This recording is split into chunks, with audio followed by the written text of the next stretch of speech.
Les marchés avec CMC Markets, trading de CFD sur action, Forex et indices. Bonsoir, c'est Seb du site atecac.fr. Voici la mise à jour pour l'analyse technique quotidienne du CFD France 40 faite en clôture du 31 janvier 2014. Cette analyse technique est réalisée pour CMC Markets. Alors avant de vous présenter cette analyse technique, je vous remercie pour votre participation extrêmement nombreuse au webinaire qui a eu lieu sur le swing trading. On a battu le record d'audience, donc merci beaucoup.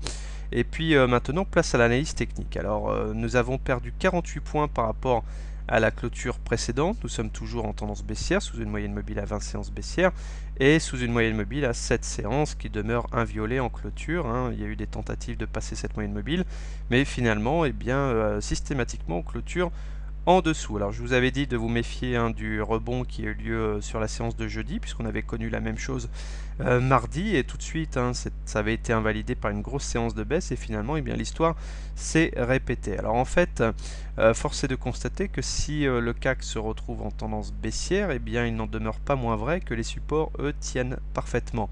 Notamment, je vous avais dit de surveiller de très très près cette zone support constituée à la fois par le retracement Fibonacci des 76% ici, 76,40%, et puis également les médianes, enfin les fourchettes d'Andrews, la médiane de la fourchette d'Andrews bleue ici, et le support de la fourchette d'Andrews mauve ici. Vous voyez bien qu'à chaque fois qu'on vient percuter cette zone, le CAC retrouve de l'énergie et on termine à chaque fois de façon significative au-delà de ces supports. Donc en fait, l'indice parisien est pris en sandwich entre une moyenne mobile à 7 séances qui joue son rôle de résistance à chaque fois en clôture et cette zone support. Alors les indicateurs techniques, malheureusement, sont mal orientés puisque le MACD est négatif sous son signal, le stochastique est sur des niveaux finalement très proches de la zone de survente, même si on avait croisé le signal avant. On est néanmoins au-dessus du signal et le momentum, quant à lui, est négatif. Donc pour l'instant, pas de signaux d'amélioration du côté des indicateurs techniques. Tout au plus, on peut se réjouir que les supports tiennent bien. Je voudrais basculer sur l'unité de temps mensuelle pour vous montrer un petit peu où on en est et prendre du recul par rapport à la consolidation de forte ampleur qu'on a connue. Regardez, en fait le suspense est entier. Alors ne tenez pas compte des graphiques, des fourchettes en rouge, des tracements, parce que c'est les tracés de l'unité de temps journalière. Mais en fait, regardez bien où on se trouve. On est tout simplement au contact de la moyenne mobile à 7 mois. Ici, elle est croissante. Jusqu'ici, elle a toujours joué son rôle de support à chaque fois qu'elle a été sollicitée. J'ai envie de dire que tant qu'on se maintient au-dessus de cette M7, finalement, il n'y a pas trop de raison de paniquer. Et ce à quoi on assiste sur l'unité de temps journalière pourrait bien s'assimiler à une tempête dans un verre d'eau. Et d'ailleurs, sur cette unité de temps, vous voyez qu'on est largement au-dessus d'une moyenne mobile à 20 mois croissante.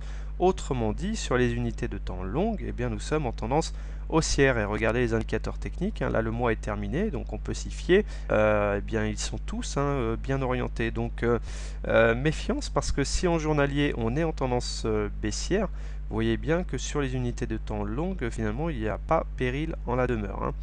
Voilà, alors par contre, il faut être vigilant parce qu'il y a quelque chose qui doit interpeller sur cette unité de temps. C'est le fait qu'on soit complètement en lévitation par rapport à la moyenne mobile à 20 mois. Et je vous rappelle que généralement, systématiquement, lorsqu'on est trop longtemps éloigné de la M20, c'est la loi du retour à la M20. Généralement, on va la solliciter. Regardez ici, on avait été très longtemps sous cette M20, puis à un moment, sans coup ferré, on a enchaîné les mois haussiers pour aller tester la M20. Voilà, donc pareil ici, vous voyez, on était sous la M20 et puis hop, on est revenu chercher la M20.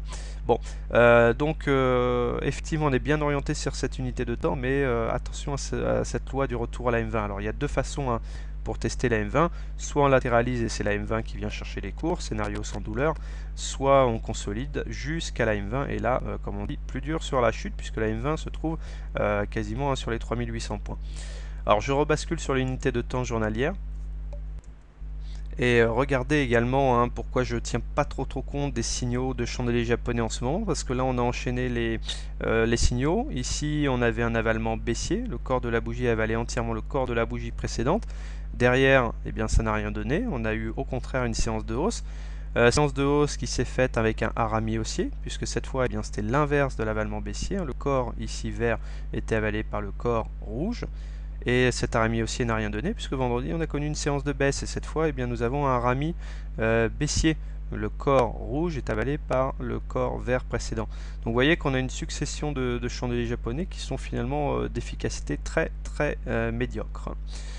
Alors, si vous êtes acheteur du CAC, eh bien, soit vous achetez maintenant en ayant conscience que sur cette unité de temps, vous tradez contre la tendance baissière. Par contre, si vous êtes long-termiste, eh bien, vous avez peut-être un bon point d'entrée parce qu'en mensuel, on est au contact de la M7 croissante et on est en tendance haussière. Donc vous voyez que chaque stratégie peut être plus ou moins justifiée par rapport aux unités de temps sur lesquelles vous tradez notamment.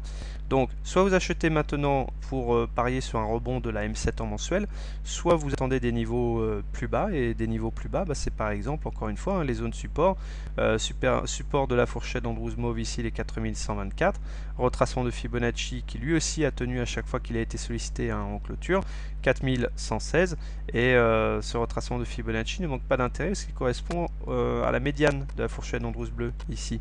Alors si jamais vous voulez être encore plus patient, vous pouvez éventuellement attendre le plus bas du 31 janvier, donc de la séance de vendredi, les 4155, et sinon les plus bas ici de la séance du 16 décembre, c'était les 4044 points.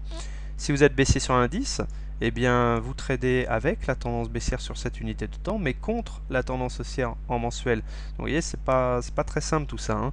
Soit vous shortez maintenant en visant donc la tendance baissière en journalier, soit vous attendez des niveaux un petit peu plus hauts pour shorter, c'est-à-dire la moyenne mobile à cette séance qui, je le rappelle, a été inviolée systématiquement en clôture, c'est les 4182. Tous les retracements de Fibonacci qui ont été cassés à la baisse sont des résistances, donc vous les voyez en mauve au niveau des valeurs. Et puis la M20 qui se trouve à 4252. Sinon, plus haut, vous avez encore un retracement de Fibonacci. Et ici, la résistance de la fourchette d'Andrews Bleu, les 4307. Et un tout petit peu plus haut, la médiane de la fourchette d'Andrews Mauve, les 4318 points. Voilà, pour résumer cette analyse technique, nous sommes toujours résolument en tendance baissière au point de vue journalier. Pris en sandwich entre une M7 décroissante et des zones support qui tiennent bon. Regardez les longueurs de mèche basse qui indiquent des intérêts acheteurs. Malheureusement, les indicateurs techniques pour l'instant doivent inviter à la plus grande prudence. Voilà, je vous souhaite un très bon dimanche et puis je vous retrouve lundi pour une nouvelle analyse technique sur le CAC. Bonsoir.